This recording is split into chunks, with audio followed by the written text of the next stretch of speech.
lên là râm hi sông đâm lại ni tê thăng tiếng cô lân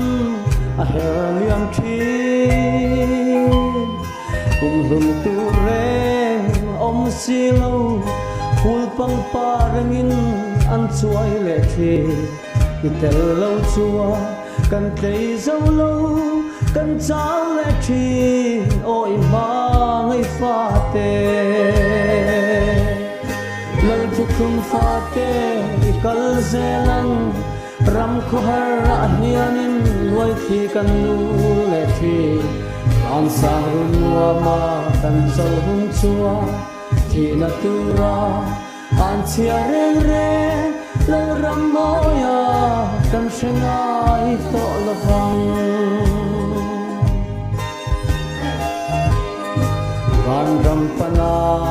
kong zo mek te ikal zel mayang u min shuai zel ro kalen naram thalerani thukhum thiang nim vuan tu kan ni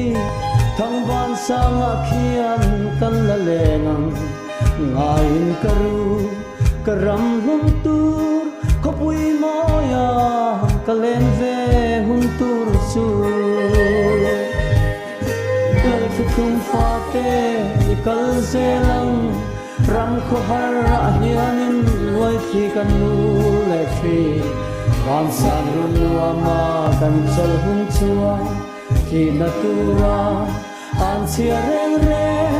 lal ram moya kan shingai to lovang sai ona dan pulo chua khi du lovin nol ma se cây ni tan chuan nun na thuta alo ni si buai na le har sat na kara huang tu ra câu le than kan lo ni si van khua le tui chang tu kan ni lal ram thirin zai vor zel mayang lal thukhum fa te ikal zelang ram kho har hianin loi thi kan nu le thi van sang run wa ma kan chol hun chua hi na tu ra an sia reng re lal ram moya kan shengai to lovang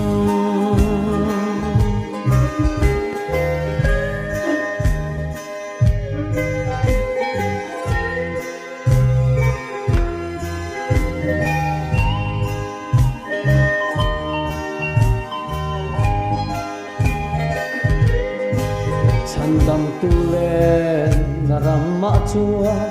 cha na om to lo